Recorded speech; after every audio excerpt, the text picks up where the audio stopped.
ನಮ್ಮ ಮೊಬೈಲ್ನಲ್ಲಿ ರೇಂಜ್ ಸಿಕ್ತಿದ್ದಂಗೆ ತಕ್ಷಣ ನನಗೆ ಜ್ಞಾಪಕಕ್ಕೆ ಬಂದಿದ್ದು ನಮ್ಮೂರಿಂದು ಪಬ್ಲಿಕ್ ಟಿ ವಿ. ಸೊ ಆ ಸಮಯದಲ್ಲಿ ತಕ್ಷಣ ನಾನು ಚಾಟ್ ಮಾಡಿದೆ. ನನ್ನ ಹತ್ರ ಯಾರ್ದೋ ಪ್ರಕಾಶ್ ಅವ್ರದ್ದು ಇದೆಲ್ಲ ನಂಬರ್ ಇತ್ತು. ಸೊ ನಾನು ಅವ್ರಿಗೆ ಚಾಟ್ ಮಾಡ್ತಿದ್ದಂಗೆ ಇಮ್ಮಿಡಿಯೇಟಾಗಿ ಅದು ಸರಿಸುಮಾರು ನನ್ನ ಇಂಡಿಯನ್ ಟೈಮ್ 12 ಗಂಟೆ 59 ನಿಮಿಷ. ಆ ಟೈಮ್ನಲ್ಲಿ ಸ್ಪಂದಿಸ್ತಾರೋ ಇಲ್ವೋ ನನ್ನ ದೃಷ್ಟಿಯಿಂದ ಚಾಟ್ ಮಾಡಿದೆ. ಬಟ್ ಒಂದು 10 ಸೆಕೆಂಡ್ಸಲ್ಲಿ ವಾಪಸ್ ನನಗೆ ರಿಪ್ಲೈ ಬಂತು. ಸೊ ಆರಾಮಾಗಿರಿ ಇದೆಲ್ಲ ಹೇಳಿದ್ರು.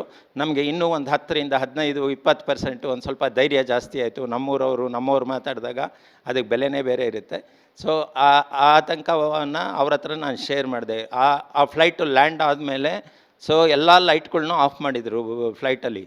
ಸೊ ನಮಗೆ ಇನ್ನೂ ಭಯ ಜಾಸ್ತಿ ಆಯಿತು. ಆ ಲೈಟು ಆಫ್ ಮಾಡಿದ್ದು ಏನಕ್ಕೆ, ಎಲ್ಲಾದರೂ ಇಲ್ಲೂ ಏನಾದರೂ ಆ ಸೃಷ್ಟಿ ಏನಾಗಿದೆ ಅಂದರೆ ಆ ಪೂರ್ತಿ ಏರಿಯಾಗಳು ಯಾವಾಗ ಮೇಲೆ ಮಿಸೈಲ್ ಲಾಂಚ್ ಮಾಡ್ತಾರೆ, ಯಾರ್ಯಾರಿಗೆ ಇರ್ತಾರೆ ಅನ್ನೋದು ನಮಗೂ ಏನು ಅಷ್ಟು ಗೊತ್ತಿರಲ್ಲ. ಸೊ ಅಲ್ಲಿ ಇನ್ನೂ 1 ಅವರ್ ಆಯಿತು, 1.5 ಗಂಟೆ ಆಯಿತು. ಸೊ ಆದ್ರೂ ಫ್ಲೈಟು ಮೇಲ್ಗಡೆ ಹೋಗಲಿಲ್ಲ. ಆತಂಕ ಎಲ್ಲರ ಹತ್ರನೂ ನಡೀತಾನೆ ಇತ್ತು. ಆದರೆ ನಮ್ಮ ಭಾರತೀಯರು ಏನಿದ್ದಾರೆ, ನಾವು ಕ್ರೈಸಿಸ್ನ ಹ್ಯಾಂಡ್ಲ್ ಮಾಡೋದನ್ನು ಭಾಳ ಚೆನ್ನಾಗಿ ಕಲ್ತಿದ್ದೀವಿ.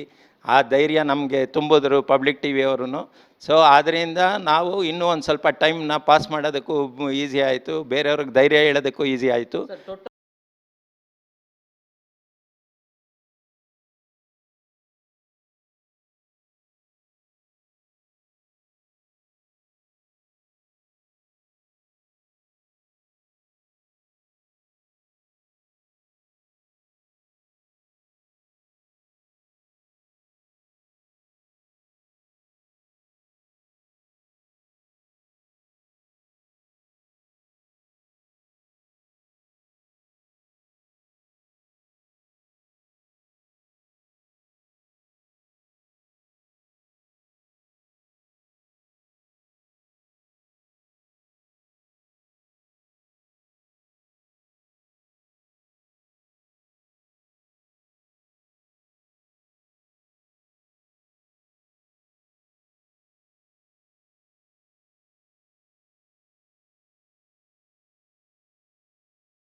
ಗೆ ನಮ್ಮ ಫ್ಯಾಮಿಲಿಯವ್ರಿಗೆ ಆಲ್ರೆಡಿ ನಾನು ಚಾಟ್ ಮಾಡೋಕ್ಕೆ ಶುರು ಮಾಡಿದ್ದೆ.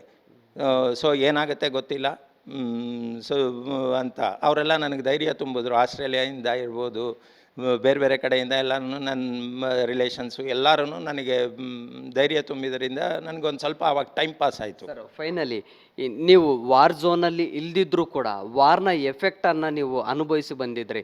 ಸೊ ವಾರ್ ಝೋನಲ್ಲಿ ಇದ್ದಂತಹ ನಿಮ್ಮ ಸ್ನೇಹಿತರಾಗಲಿ ಅಥವಾ ಪರಿಚಯಸ್ಥರಿಗಾದರೂ ಯಾರನ್ನಾದ್ರೂ ಸಂಪರ್ಕ ಮಾಡುವಂಥದ್ದು, ಅಲ್ಲಿನ ಸ್ಥಿತಿ ಬಗ್ಗೆ ತಿಳ್ಕೊಳ್ಳುವಂಥದ್ದು ಆ ಥರದ್ದಾಯ್ತಾ? ನೆವರ್. ಅದಕ್ಕೆ ಹ್ಯಾಟ್ಸ್ ಆಫ್ ನಮ್ಮ ಟಿ ವಿ ಜರ್ನಲಿಸ್ಟ್ಗಳು ಇರ್ತಾರೆ, ಅವ್ರಿಗೆ ಯಾವ ಧೈರ್ಯದಿಂದ ಅಲ್ಲಿ ಹ್ಯಾಂಡ್ಲ್ ಮಾಡ್ತಾರೆ ಅನ್ನೋದೇ ಒಂದು ದೊಡ್ಡ ಆತಂಕ ಇರುತ್ತೆ. ನಮ್ಮವರಲ್ಲಿ ಇದ್ದಾರೆ, ಸೊ ಅವ್ರ ಜೀವನಗಳು ಹೇಗಿರುತ್ತೆ ಅನ್ನೋದನ್ನು ಯೋಚನೆ ಮಾಡ್ತಾ ಇದ್ದೆ ನಾನು. ನೀವು ಯಾರಿಗಾದ್ರೂ ಕಾಂಟ್ಯಾಕ್ಟ್ ಆದ್ರಿ ಸರ್ ಅಲ್ಲಿ ಮಾತಾಡಲಿಕ್ಕೆ ತಿಳ್ಕೊಳ್ಳಿ? ಇಲ್ಲ, ನಾನು ಕಾಂಟ್ಯಾಕ್ಟ್ ಆಗಿಲ್ಲ. ಓಕೆ ಓಕೆ ಎಸ್, ಇದು ಕನ್ನಡಿಗರ ಸಂಕಷ್ಟದಲ್ಲಿ ಏನು ಪಾರಾಗಿ ಬಂದು ತಮ್ಮ ಅನುಭವಗಳನ್ನು ಪಬ್ಲಿಕ್ ಟಿವಿ ಜೊತೆ ಶೇರ್ ಮಾಡ್ಕೊಳ್ತಾ ಇದ್ರು. ಆ ವಾರ್ನ ಆ ಭೀತಿಯನ್ನು ನೋಡಿ ಆತಂಕಕ್ಕೆ ಒಳಗಾಗಿದ್ರು.